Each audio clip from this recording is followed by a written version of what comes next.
I returned from a business trip and found my gold digger daughter-in-law caring for my husband. She had fired the caretaker. When I got home, she offered me food. I refused. She left to go shopping, and my husband came to me and said, "Don't accept anything from her. She just wants our $4 million. She's swapping my meds." So we devised a plan. 2 weeks later. I'm glad to have you here. Follow my story until the end and comment the city you're watching from so I can see how far my story has reached. My name is Evelyn, and I'm 63 years old. After 38 years of marriage to Colin, I thought I knew what betrayal looked like. I was wrong. The flight from Dallas had been delayed 3 hours, and by the time I pulled into our driveway, exhaustion weighed heavy on my shoulders. The business trip had been successful, securing a major contract that would keep my consulting firm thriving well into my retirement years. I was eager to share the good news with Colin and maybe open that bottle of wine we'd been saving. But something felt wrong the moment I stepped out of my car. The house was too quiet. Usually, I'd hear Martha's voice drifting from the kitchen, or the soft murmur of the television Colin liked to watch during his afternoon rest. Instead, an unsettling silence hung over everything like a heavy blanket. I fumbled with my keys at the front door, my hands suddenly unsteady. The house felt different somehow, colder, despite the Texas heat outside. I called out as I entered. "Colin, I'm home." No answer. "Martha." Still nothing. I dropped my suitcase by the door and walked deeper into the house. The living room looked pristine, too pristine. Martha always kept things tidy, but this felt sterile, like a show home rather than the warm space Colin and I had built together over the decades. That's when I heard footsteps on the stairs. "Oh, Evelyn, you're back early." Zadie's voice carried that saccharine sweetness I'd grown to distrust over the past 2 years since Louis married her. She descended the stairs with practiced grace, her blonde hair perfectly styled despite it being past 6 in the evening. "Where's Martha?" I asked, not bothering with pleasantries. Zadie's smile never wavered. "Oh, I had to let her go. The expense was becoming too much, and honestly, I think Colin and I were managing just fine without her." My stomach dropped. Martha had been with us for 18 months, ever since Colin's health began declining after his heart attack. She wasn't just a caregiver, she was family. Colin adored her, and she genuinely cared for him in ways that went beyond professional duty. "You let her go?" I repeated, my voice barely controlled. "You don't have the authority to—" "Louis agreed it was best," Zadie interrupted smoothly. "We're family now, after all. I can take care of Colin just as well as any hired help. Better, actually, because I truly care about him." The way she emphasized family made my skin crawl. Zadie had been nothing but trouble since the day Louis brought her home. At 28, she was 15 years younger than my son, with no job, no apparent skills, and an alarming interest in our family's financial situation. She'd wormed her way into Louis's heart with practiced ease, and now apparently, she'd set her sights on something bigger. "Where is Colin?" I demanded. "Resting upstairs. He's been having a rough few days. I think the change in routine upset him a bit." Her tone was matter-of-fact, but something cold flickered in her eyes. "He's been very confused lately. More than usual." My blood ran cold. Colin had mild cognitive issues following his heart attack, but he'd been stable for months. Martha had even mentioned in our last phone call that he'd been having more good days than bad ones. I pushed past Zadie and hurried up the stairs, my heart hammering against my ribs. Our bedroom door was partially open, and I could see Colin lying in bed, looking smaller and frailer than when I'd left him just 5 days ago. "Colin?" I called softly as I entered. His eyes opened slowly, and for a moment they seemed unfocused. Then recognition dawned and relief flooded his features. "Evie," he whispered, his voice hoarse. "You're back." I rushed to his side, taking his hand in mine. His skin felt papery and cold, and there was a tremor I hadn't noticed before. "How are you feeling, sweetheart?" He glanced toward the door, then back at me, his eyes suddenly alert and urgent. "Where's Martha?" he asked, his voice barely audible. "Zadie says she had to let her go." Colin's grip on my hand tightened. "No, he said firmly. That's not right. Martha wouldn't just leave. She promised she'd be here when you got back. Before I could respond, Zadie appeared in the doorway. I thought I'd make dinner for everyone. It's so nice to have the family together again. She smiled brightly, but her eyes were calculating. Evelyn, you must be exhausted from your trip. Why don't you let me take care of everything tonight? Something in her tone set off every alarm bell in my head, but I forced myself to smile. That's very thoughtful, Zadie. As she turned to leave, Colin squeezed my hand again. When her footsteps faded down the hallway, he pulled me closer. Evie, he whispered urgently, his eyes darting toward the door. Don't accept anything from her. Don't eat anything she gives you. Don't drink anything. My heart stopped. Colin, what are you saying? His voice dropped even lower, so quiet I had to strain to hear him. She's been changing my medications. I've been watching her. She thinks I don't notice, but I do. She wants our money, Evie. All of it.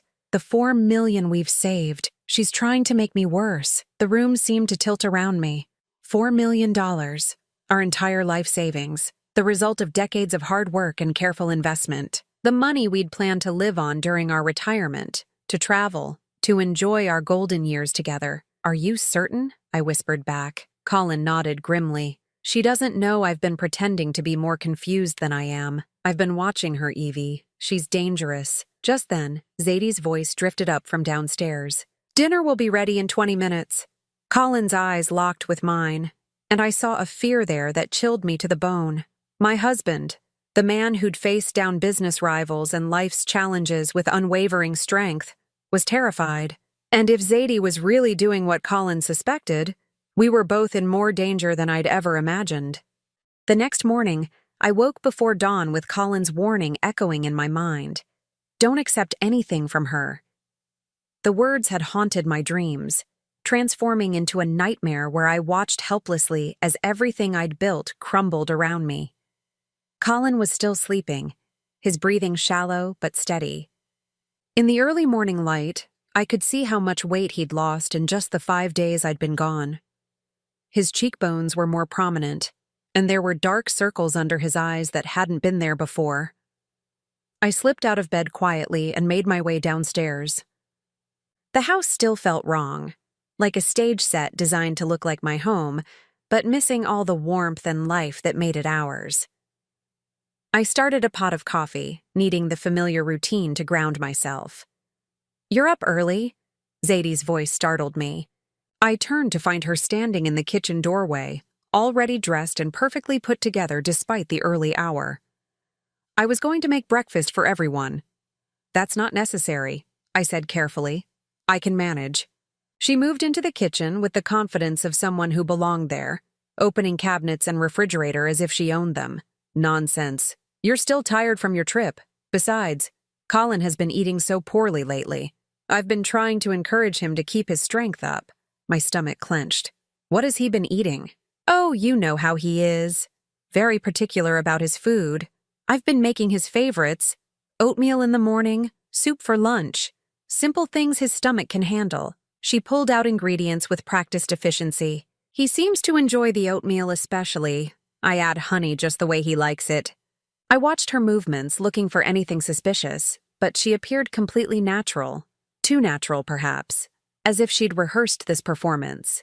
Where did Martha keep Colin's medication schedule? I asked, trying to sound casual. Zadie paused for just a fraction of a second. Oh, I have all that organized now. Don't worry about it.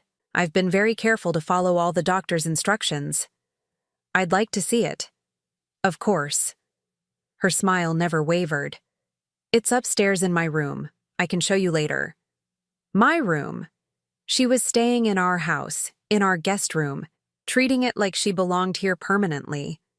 The audacity of it made my hands shake with suppressed rage. Over the next hour, I watched Zadie prepare breakfast with meticulous care. She hummed softly as she worked, occasionally glancing at me with that bright smile. Everything about her demeanor screamed innocence, but Colin's words kept circling in my mind. When Louis arrived for his usual morning check-in, my heart lifted slightly. Maybe I could talk to him, make him see what was happening. Morning, Mom. He kissed my cheek. but there was a distance in his manner that hadn't been there before my trip. How was Dallas? Successful. We landed the Morrison account. That's great. But his attention was already shifting to Zadie, who was plating eggs and toast with theatrical precision. Zadie's been amazing while you were gone. I don't know what we would have done without her. I studied my son's face. Louis had always been trusting, perhaps too trusting, but this seemed different. There was an almost defensive quality to his praise of Zadie, as if he was trying to convince himself as much as me. She certainly has made herself at home, I said carefully. Louis's expression tightened. Mom, we talked about this. Zadie is family now, and she's been incredibly helpful with Dad. The doctor even said, What doctor? I interrupted. Dr. Hamilton didn't mention any changes when I spoke to him last week. Zadie looked up from her cooking, and I caught a flash of something in her eyes before the sweet mask slipped back into place. Oh, we had to see Dr. Morrison instead. Dr. Hamilton was unavailable, and Colin was having such a difficult day. Dr. Morrison. I'd never heard of him. And Colin had been seeing Dr. Hamilton for over 10 years. I wasn't aware Colin was having problems. It was Thursday, Louis said, his tone taking on that edge I recognized from his teenage years when he felt cornered. Zadie called me at work, worried sick. Dad was confused, agitated. Dr. Morrison said it's normal progression, but he adjusted the medication dosage. My blood turned to ice. What medications were adjusted? His heart medication and the cognitive supplement, Zadie answered smoothly. Dr. Morrison said the previous doses weren't strong enough. I excused myself and went upstairs, my mind racing. Colin was awake, sitting on the edge of the bed with a lost expression that broke my heart. How are you feeling this morning, sweetheart? Tired, he admitted. And my stomach's been upset. Zadie keeps bringing me oatmeal, but it tastes strange, different than when Martha made it. I sat beside him, taking his trembling hand in mine. Colin, I need you to tell me exactly what happened Thursday, when you saw this Dr. Morrison. His brow furrowed. I don't remember seeing any doctor Thursday. I remember being in the kitchen with Zadie, and she was showing me these pills. She said they were new, that Dr. Hamilton had called them in, but I never talked to Dr. Hamilton. The room felt like it was spinning. What did the pills look like? Small, white, different from my usual ones. When I asked her about it, she said I was confused, that these were the same pills I'd been taking all along. His voice dropped to a whisper. But I know they weren't, Evie. I may have problems with my memory, but I'm not completely gone yet. A sound from downstairs made us both freeze. Zadie was calling up to us, her voice artificially cheerful. Breakfast is ready. Colin, I made your favorite oatmeal. Colin's grip on my hand tightened. Don't let her know we're talking about this. She watches me constantly, and Evie. He looked directly into my eyes, and for a moment, he seemed completely lucid. I think she's been going through our papers, our financial documents. I caught her in the study twice, but when I asked what she was doing, she said Louis asked her to help organize things. My heart pounded as the pieces began falling into place. Zadie wasn't just neglecting Colin or being careless with his medications. This was deliberate, calculated. She was slowly poisoning my husband while positioning herself to take control of our assets. And Louis, my own son, was either too blind to see it or too manipulated to care. As we made our way downstairs for breakfast, I forced my face into a mask of normalcy, but inside, a cold determination was taking shape. If Zadie wanted to play games, I would play along. But I would be watching her every move, documenting everything, until I had enough evidence to expose her for what she really was. The war for my family had begun, and I had no intention of losing. 3 days passed before I found the opportunity I'd been waiting for. Colin and I had been careful, communicating only through glances and subtle touches, maintaining the facade that everything was normal, but every moment felt like walking through a minefield. Zadie had settled into a routine that made my skin crawl. She would appear in our bedroom every morning at exactly 8 o'clock with Colin's breakfast, the oatmeal she insisted he loved. I watched her face as she fed him, noting the way her eyes gleamed with satisfaction each time he struggled to finish the bowl. She'd taken over completely, answering his phone calls, monitoring his mail, even going so far as to cancel his weekly poker game with his old business partners. "He's not feeling up to it," she would tell them with practiced concern. "Maybe next week." But it was Thursday afternoon when I discovered just how deep her deception ran. Lewis had stopped by for lunch, and Zadie had insisted on cooking for all of us. As she busied herself in the kitchen, chattering about some trivial gossip, I excused myself to use the bathroom. Instead, I slipped into my study. My desk, usually organized to my exact specifications, showed subtle signs of disturbance. Papers had been moved, files shifted. But it was when I opened the locked drawer where we kept our most important financial documents that my blood ran cold. The drawer wasn't locked anymore. Inside, our investment portfolio summary was missing. So were the life insurance policies and the deed to our lake house in Austin. Papers worth millions of dollars gone. In their place was a single business card. Jenkins and Associates, estate planning attorneys. My hands trembled as I Googled the firm on my phone. They specialized in expedited estate transfers and crisis financial management for families in transition. The kind of lawyers you called when you needed to move assets quickly and quietly. I heard footsteps approaching and quickly closed the drawer, slipping the business card into my pocket. "Evelyn," Zadie's voice called from the hallway. "Is everything all right?" "Just looking for my reading glasses," I called back, forcing my voice to sound normal. When I returned to the kitchen, I found her stirring a pot of soup that smelled delicious but looked somehow wrong. Too thick, with an odd greenish tint that didn't match any soup I'd ever seen. "This is Colin's lunch," she said brightly. "I've been experimenting with different recipes. He seems to digest this one best." I watched Colin's face as she set the bowl in front of him. He looked at it with barely concealed dread, but dutifully picked up his spoon. After just a few bites, his hands began to shake more noticeably, and a fine sheen of sweat appeared on his forehead. "I think I need to rest," he said quietly. "Of course, darling." Zadie was immediately at his side, helping him to his feet with theatrical concern. "You overdid it yesterday. I keep telling Lewis you need more care, not less." As she guided Colin toward the stairs, I caught his eye. He looked terrified. That evening, after Zadie had finally left to go to her and Lewis's apartment, Colin and I sat in our bedroom with the door locked. The conversation we'd been postponing couldn't wait any longer. "She's going to kill me," Colin said simply, his voice steady despite the enormity of the statement. Not quickly, not obviously, but slowly. "She wants it to look natural." I pulled out the business card I'd found. "She's already planning for afterwards." Colin studied the card, his face grim. "Estate planning attorneys. She's not just trying to hurt me, Evie. She's planning to take everything we've worked for, 38 years of our lives." The weight of our situation settled over me like a heavy blanket. We were dealing with someone who was not just greedy, but genuinely dangerous. Someone who was willing to commit murder for money. "We need proof," I said. "Real evidence, not just suspicions." Colin nodded slowly. "I've been thinking about that. What if we give her what she wants?" "What do you mean?" "What if I got worse? Visibly worse? If she thinks her plan is working, she might get careless, overconfident." The idea of watching Colin pretend to deteriorate was almost unbearable, but I could see the logic in it. It's dangerous.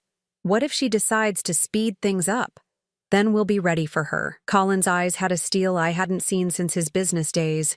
But first, we need allies. The next morning, I called Martha from my office. Her number had been disconnected, which confirmed my suspicions about how she'd really left our employment. It took some detective work through mutual acquaintances, but I finally reached her at her sister's house. "Mrs. Peterson?" Martha's voice was cautious. "I'm so glad you called. I've been worried sick about Mr. Peterson. Martha, I need to know exactly what happened when you left." There was a long pause. "I didn't leave, Mrs. Peterson. I was fired. That woman, your son's wife, she told me you'd decided you didn't need my services anymore. When I asked to speak to you about it, she said you were busy and didn't want to be bothered." My heart clenched. "She lied to you. I figured that out pretty quickly." Mrs. Peterson, there's something else. The day before I was fired, I caught her in Mr. Peterson's bathroom, doing something to his pills. When I asked what she was doing, she said she was just organizing them, but… Martha's voice dropped. I've been a caregiver for 20 years. I know what pill tampering looks like. Why didn't you tell someone? I tried to call you, but your daughter-in-law said you'd changed your number and didn't want staff calling you directly. I was going to contact your son, but then she fired me. Martha's voice hardened.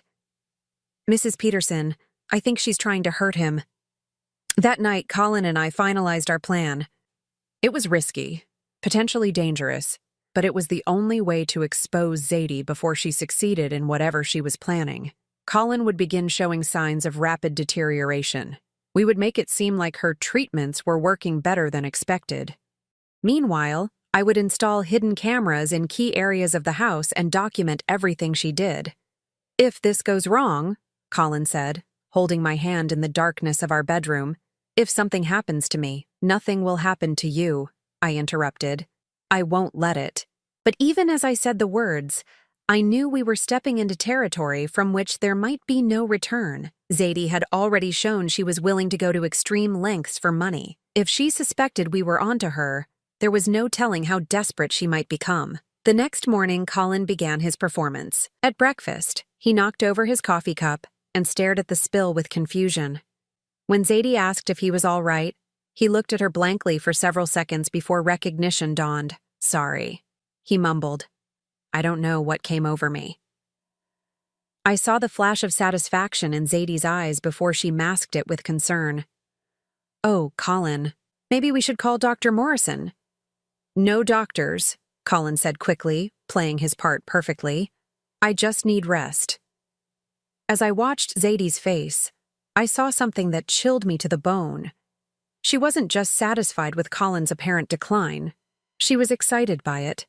The tiny cameras arrived 2 days later, disguised as a flower delivery. I'd ordered them online using a business credit card Zadie didn't know about, and had them delivered to my office before bringing them home hidden in my briefcase. Installing them took careful timing.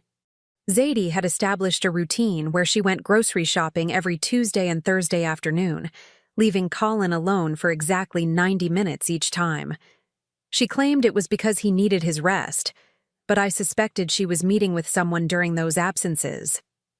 Colin helped as much as he could, keeping watch while I positioned the microscopic devices in the kitchen, his bathroom, and the study.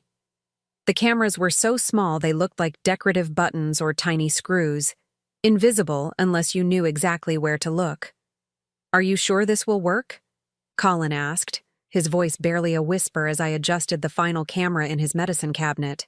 It has to, I replied, but privately I was terrified. What we were doing felt like something out of a spy movie, not the quiet retirement we'd planned for ourselves. Over the next week, Colin's deterioration became more pronounced. He would forget words mid-sentence, stumble on the stairs, and stare at familiar objects with apparent confusion. The hardest part was watching him play this role, knowing that each performance brought him closer to real danger. Zadie's behavior changed too. She became more confident, more proprietary. She started answering our house phone as if she lived there permanently, telling callers that Colin was resting or having a difficult day. She rearranged furniture without asking, replaced Colin's favorite coffee with a brand that made him nauseous, and began wearing my jewelry when she thought I wasn't looking. But it was Lewis's reaction that broke my heart most. Mom, I think we need to talk about Dad's care, he said during one of his visits. We were sitting in the living room while Zadie fussed over Colin in the kitchen, spoon-feeding him soup like he was a child. What do you mean? Lewis shifted uncomfortably. Zadie thinks he might be happier in a facility, somewhere with professional medical staff. She's been researching some really nice places. My blood went cold. Your father doesn't want to be in a facility. But Mom, look at him. He's gotten so much worse. Even Dr. Morrison said, I want to meet this Dr. Morrison, I interrupted. In person. Lewis's expression grew defensive. Why? Don't you trust Zadie's judgment? I trust my own judgment about my husband's medical care. Mom. Lewis's tone took on the patronizing quality that made me want to shake him. You work 60 hours a week. You can't provide the kind of care Dad needs. Zadie's there all day, and she sees things you don't see. I wanted to scream that Zadie was the cause of Colin's decline, not the solution to it. But without proof, I would sound like a paranoid old woman, exactly the image Zadie wanted to cultivate. Let me think about it, I said instead. That night, I reviewed the footage from our hidden cameras. What I saw made my hands shake with rage. The kitchen camera had captured Zadie crushing unknown pills into Colin's oatmeal every morning. The bathroom camera showed her switching his regular medications with different pills from an unmarked bottle. But it was the study footage that revealed the true scope of her plans. She'd been photographing all our financial documents with her phone: bank statements, investment portfolios, life insurance policies, everything. She'd also been on the phone with someone, though I couldn't make out the conversation clearly through the tiny camera's audio. But Thursday's footage showed something that made me physically ill. Zadie was in the kitchen, preparing what looked like Colin's usual soup. But this time, she added something extra: a clear liquid from a small vial that she kept hidden in her purse. The liquid had no smell, no color, and dissolved completely into the soup. I enhanced the footage as much as I could, zooming in on the vial's label. I could just make out 2 words: digitalis extract. My nursing background from 40 years ago kicked in. Digitalis was derived from foxglove, a plant that could regulate heart rhythm in tiny doses but was deadly in larger amounts. It was particularly dangerous for someone with Colin's heart condition. She wasn't just trying to make him confused and weak. She was slowly poisoning him to death. I called Martha immediately despite the late hour. "Mrs. Peterson, is everything all right?" "Martha, I need you to think very carefully. When you caught Zadie with Colin's pills, did you see what she was doing exactly?" She had his heart medication bottle open, and she was putting some of the pills into a different container. When I asked about it, she said she was separating his morning and evening doses to make it easier for him. But Mrs. Peterson, those pills looked different, smaller. Different how? Well, Mr. Peterson's heart medication is usually blue, oval-shaped. These were round and white. I remember thinking it was odd, but she was so confident, so professional about it. She said his doctor had changed the prescription. My worst fears were confirmed. Zadie had been substituting Colin's life-saving heart medication with something else, possibly digitalis in doses designed to gradually weaken his heart until it simply stopped. The next morning, Colin and I sat in our bedroom, doors locked, speaking in whispers about our next move. "We have to be careful," I said, showing him screenshots from the camera footage. "If she knows we're onto her, she might panic and do something drastic." Colin studied the images, his face grim. "How long do you think I have?" "I don't know, but we can't wait much longer to act." "What about Louis?" That was the question that kept me awake at night. Our son was completely under Zadie's influence. She'd isolated him from friends, convinced him that his father was declining rapidly, and positioned herself as the only person capable of handling the situation.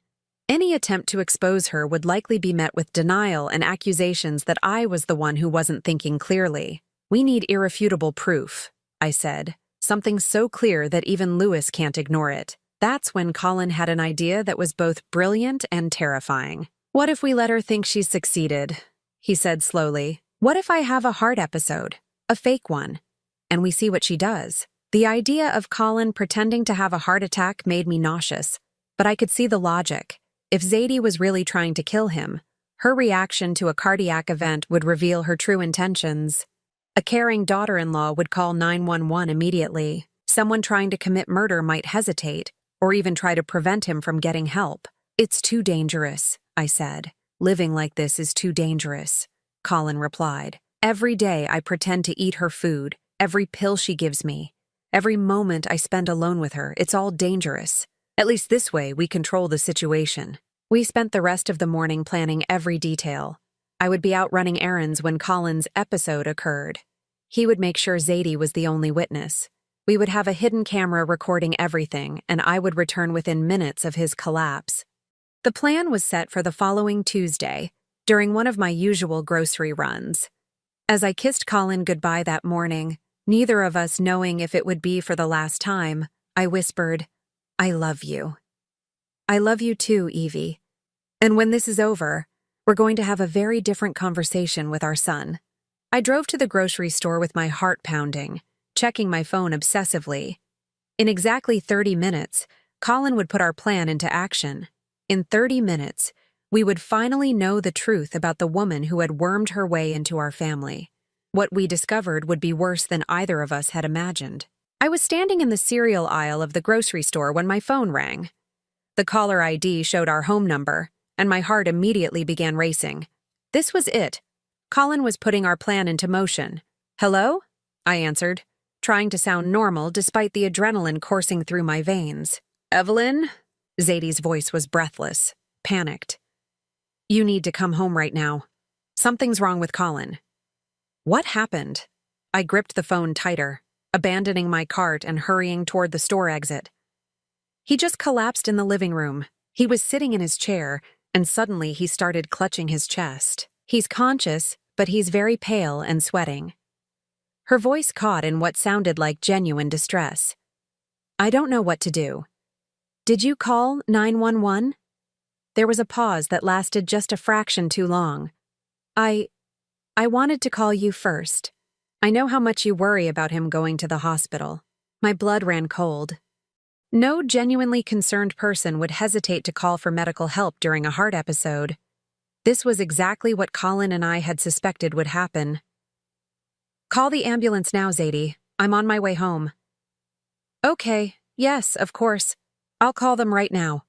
I hung up and raced through the parking lot, my mind spinning. If Zadie was really trying to kill Colin, this would be her perfect opportunity. She could delay calling for help, claim she panicked, and by the time paramedics arrived, it might be too late. But Colin wasn't really having a heart attack. He was acting, and he was in control. At least I hoped he was. The 20-minute drive home felt like an eternity. I kept checking my phone, expecting another call from Zadie with worse news. When I finally pulled into our driveway, I noticed something odd. There was no ambulance, no paramedics, no emergency vehicles at all. I burst through the front door to find Zadie kneeling beside Colin's chair in the living room. He was slumped over, eyes closed, his face ashen. For a terrible moment, I wondered if something had gone wrong, if his fake heart attack had somehow become real. "Where's the ambulance?" I demanded. Zadie looked up at me with tears streaming down her face. "They said it would be 20 minutes. I've been trying to help him, but he won't respond to me." I rushed to Colin's side, feeling for his pulse. It was strong and steady, too steady for someone having a genuine cardiac episode. His breathing was shallow but regular. When I touched his hand, he gave my fingers the slightest squeeze, so brief I almost missed it. He was okay. He was still acting. "Colin?" I said loudly, playing my part. "Sweetheart, can you hear me?" His eyes fluttered open, unfocused and confused. "Evie? What? What happened?" "You had some kind of episode. The paramedics are coming." Just then we heard sirens in the distance, but instead of relief, I saw something flash across Zadie's face, something that looked like disappointment. The next few hours were a carefully orchestrated performance. The paramedics checked Colin's vital signs, found them stable but concerning enough to recommend a hospital visit for observation. Colin played his part perfectly, complaining of chest tightness and dizziness while maintaining the appearance of a man who'd just suffered a cardiac event. At the hospital, Dr. Hamilton examined Colin thoroughly. I'd called ahead and explained the situation to him privately, that we were conducting our own investigation into some concerns about Colin's care. Dr. Hamilton was skeptical at first, but when I showed him photos of the digitalis and the medication switching we'd documented, his demeanor changed completely. "This is very serious, Mrs. Peterson," he said quietly while Colin underwent tests. "If someone has been giving him digitalis in combination with his current heart medication, it could have killed him. Will the blood tests show what's been happening?" "They should. Digitalis poisoning leaves traces in the system for several days." Dr. Hamilton's face was grim. "If your suspicions are correct, we'll have concrete evidence." Meanwhile, Zadie maintained her performance as the concerned daughter-in-law. She stayed at the hospital for hours, holding Colin's hand, speaking to him in soothing tones, even bringing him coffee from the cafeteria. To any observer, she appeared to be a loving family member devastated by her father-in-law's condition. But I was watching her carefully, and I noticed things others missed. When she thought no one was looking, she checked her phone obsessively. She made several whispered phone calls in the hallway, and most tellingly, when the doctor mentioned that Colin's condition appeared stable and he might be released the next day, her face fell in a way that had nothing to do with relief. Louis arrived that evening, rushing into the hospital room with genuine panic on his face. "Dad, how are you feeling?" He grasped Colin's hand, his eyes red with unshed tears. "Better," Colin said weakly. "Just tired." Louis turned to Zadie, who immediately melted into his arms. "Thank God you were there," he said, stroking her hair. "I don't know what would have happened if you hadn't been taking such good care of him." I watched this display with a mixture of heartbreak and rage. My son was comforting the woman who was trying to murder his father, and he had no idea. "The doctor wants to keep him overnight for observation," I told Louis. "Just to be safe, of course, whatever he needs." Louis looked at Zadie with such gratitude it made me sick. "Honey, you should go home and rest. You've been here all day." "I don't want to leave him," Zadie protested. But I could see the calculation in her eyes. She was weighing her options, trying to figure out how to maintain her concerned act while also pursuing whatever her next move was. "I'll stay with Dad tonight," Louis said. "You've done enough." Finally, Zadie agreed to go home. As she gathered her purse, she leaned over Colin's bed and kissed his forehead. "Get better soon," she whispered, and to anyone else it would have sounded like a loving farewell. But Colin and I both heard the underlying message: this isn't over. The next morning, Dr. Hamilton called me into his office with the blood test results. "I'm afraid your suspicions were correct," he said, sliding a lab report across his desk. "Colin has significant levels of digitalis in his system, far more than would be therapeutic. In fact, given his current heart medication, this combination could have been fatal within days." My hands shook as I stared at the evidence in black and white. "How long has this been going on?" "Based on the concentration levels, I'd estimate he's been ingesting regular doses of digitalis for at least 2 to 3 weeks, possibly longer." Dr. Hamilton's expression was grave. "Mrs. Peterson, this is attempted murder. You need to contact the police." But I wasn't ready for that step yet. I had evidence of poisoning, but I still needed to connect it definitively to Zadie. If she had any warning that we were onto her, she could disappear, destroy evidence, and we'd never be able to prove what she'd done. There was one more test I needed to conduct. That afternoon, while Colin remained in the hospital recovering, I went home alone. Zadie was there, as I'd expected, cleaning the kitchen with unusual thoroughness. She was wiping down every surface, washing dishes that had already been clean, even scrubbing the inside of the garbage disposal. Destroying evidence? I thought to myself, but aloud I said, "Zadie, you don't need to clean. You should be resting." "I just want everything to be perfect for when Colin comes home," she said, not meeting my eyes. "I feel so responsible for what happened." "Responsible? Why would you feel responsible?" She paused in her scrubbing, and I saw her carefully choose her words. "I should have noticed the signs sooner. I should have insisted he see Dr. Morrison earlier in the week when he was complaining about feeling tired." Dr. Morrison again, the mysterious doctor I still hadn't met. "You know what would make me feel better?" I said casually. "If I could speak to Dr. Morrison myself, just to understand Colin's condition better." Zadie's hands stilled on the dish rag. "Oh, he's very busy. Hard to reach, but I'm sure he'll want to see Colin again soon." "Could you give me his number? I'd like to call his office." I don't have it with me, it's at home." She resumed her aggressive cleaning. "But I'll get it for you tomorrow." I nodded and went upstairs, but instead of going to my bedroom, I slipped into the guest room where Zadie had been staying. I knew I was crossing a line, invading her privacy, but given what she'd been doing to Colin, I felt no guilt about it. Her suitcase was open on the bed, clothes neatly folded inside. But it was what I found in the nightstand drawer that stopped my heart. A cell phone I'd never seen before, obviously a burner phone. When I powered it on, There were dozens of text messages from a number I didn't recognize. The conversation thread made my blood run cold. How much longer? Read one message. Soon.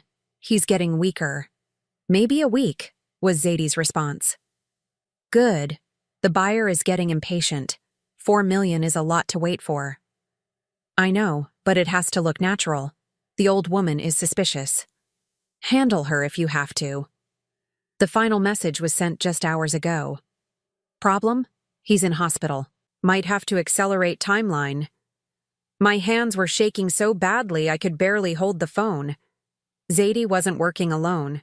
She had an accomplice, someone who was waiting for Colin to die so they could claim our $4 million in assets. And now they were talking about handling me if necessary. I quickly photographed the entire conversation thread, then put the phone back exactly where I'd found it. As I crept back downstairs, I could hear Zadie still in the kitchen, but now she was on her regular phone, speaking in hushed tones. I don't care what you think, she was saying. The plan is still good. He'll be home tomorrow and then we finish this. I had heard enough. More than enough. It was time to end this nightmare before Zadie decided to handle me permanently. The next morning, I arrived at the hospital early with Detective Sarah Martinez, whom I'd contacted the night before. She was a woman about my age, with kind eyes but a steel spine, exactly what I needed for what was about to happen. Colin was sitting up in bed, looking much healthier than he had in weeks. The hospital had been flushing the digitalis from his system, and his natural color was already returning. Are you ready for this? Detective Martinez asked him. Colin nodded grimly. I've been ready to end this nightmare for weeks. The plan was simple but risky.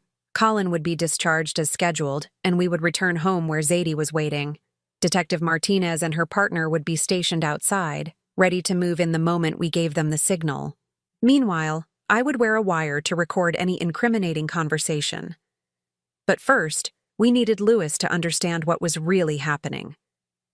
When my son arrived to take Colin home from the hospital, I asked him to step into the hallway with me. Lewis, I need you to listen to me very carefully, I began. Your father isn't getting better because Zadie is taking good care of him. He's getting worse because she's been poisoning him. Lewis's face went through several expressions. Confusion, disbelief, then anger. Mom, that's a serious accusation. Do you have any idea what you're saying?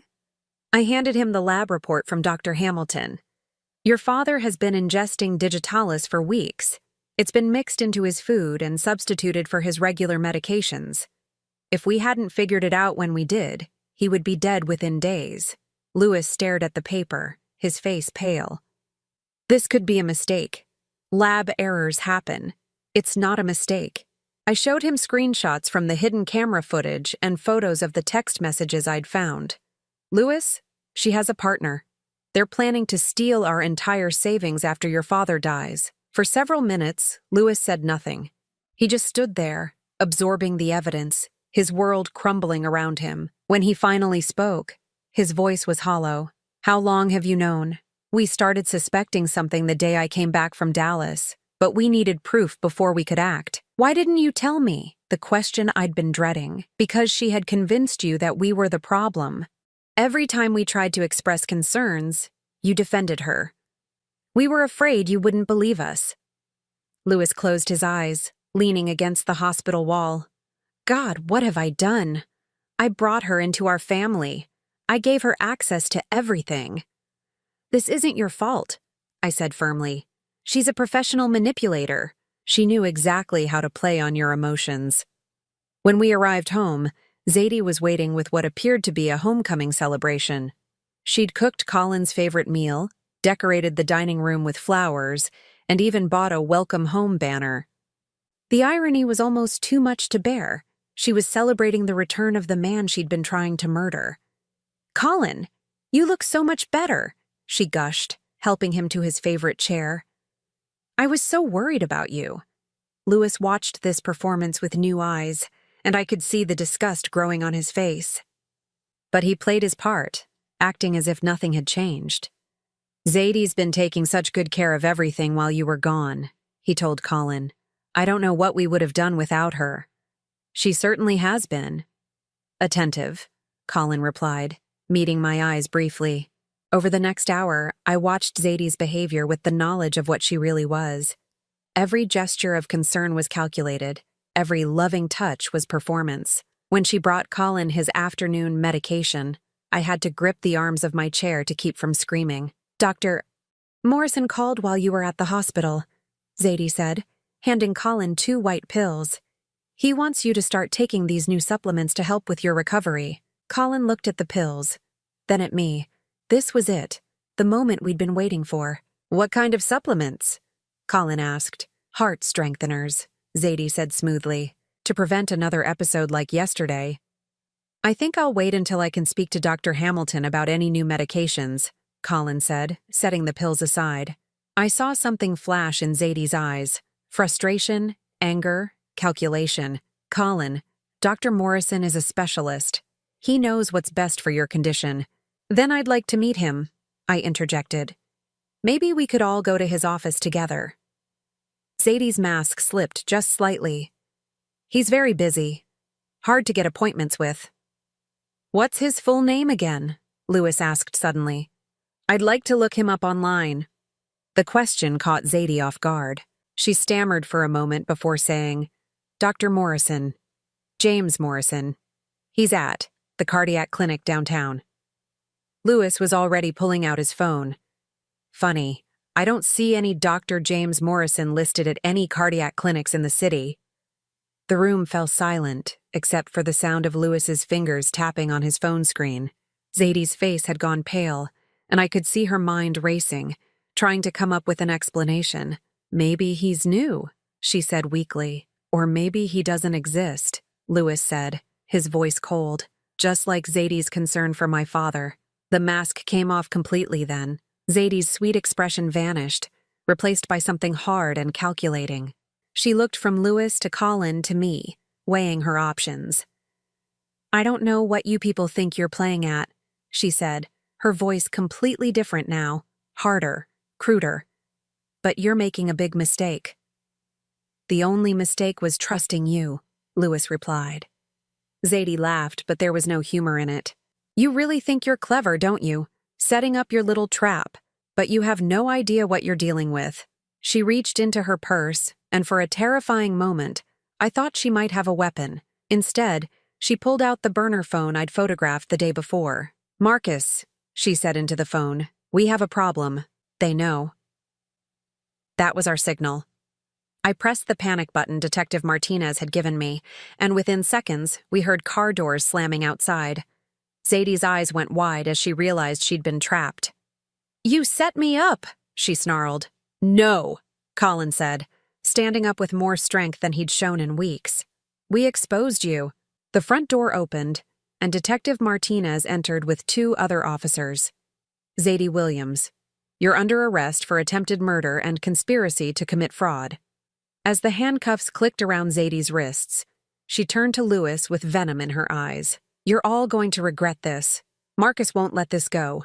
He knows where you live." "Marcus Hendricks is already in custody," Detective Martinez said calmly. "We picked him up an hour ago based on the evidence Mrs. Peterson provided." The relief that washed over me was so intense I nearly collapsed. It was over. Finally. Truly over. 3 months later, Colin and I stood on the deck of our lake house in Austin, watching the sunset paint the water in shades of gold and crimson. His health had returned almost completely once the digitalis was out of his system. The doctors said it was remarkable how quickly he'd recovered. But I knew it was more than medical treatment. It was freedom. Lewis had filed for divorce from Zadie the day after her arrest. The investigation had revealed that she and Marcus had been running similar cons across 3 states, targeting elderly couples with significant assets. We weren't their first victims, but we were determined to be among their last. "Do you ever regret it?" Colin asked, slipping his arm around my waist. "Fighting back instead of just accepting what was happening?" I thought about that question for a long time. The past months had been difficult. The investigation, the trial preparation, the media attention we hadn't expected. Lewis was struggling with guilt and betrayal. Our family had been through trauma that would take time to heal. But we were alive, we were together, and we had our future back. Never, I said firmly. We fought for our life together, and we won. Colin squeezed my hand. What do you want to do with the rest of it? I smiled, thinking about the travel brochures I'd been collecting, the cooking classes I'd always wanted to take, the books I planned to read. Everything. I want to do everything we never had time for before. A year later, we renewed our wedding vows in a small ceremony at the lake house. Louis walked me down the aisle, his own healing visible in his smile. Martha, whom we'd rehired immediately after Zadie's arrest, caught the bouquet and laughed like a teenager. As Colin and I exchanged new rings, simple bands inscribed with the date we'd saved each other's lives, I thought about the woman I'd been a year ago. She had been afraid, reactive, always trying to keep peace at any cost. But sometimes peace isn't possible. Sometimes you have to fight for what matters most. And sometimes, the people you're fighting against are the ones who should have been protecting you. I was no longer that woman who accepted betrayal in the name of family harmony. I was someone who had learned that love without boundaries isn't love at all. It's just enabling. As we danced our first dance as a twice-married couple, Colin whispered in my ear, "Thank you for saving my life." "Thank you for saving mine," I whispered back, because that's what we had done. We had saved each other, and in doing so, we had discovered that the best years of our marriage were still ahead of us. The nightmare was over. The dream was just beginning. Now, I'm curious about you who listened to my story. What would you do if you were in my place? Have you ever been through something similar? Comment below. And meanwhile, I'm leaving on the final screen 2 other stories that are channel favorites, and they will definitely surprise you. Thank you for watching until here.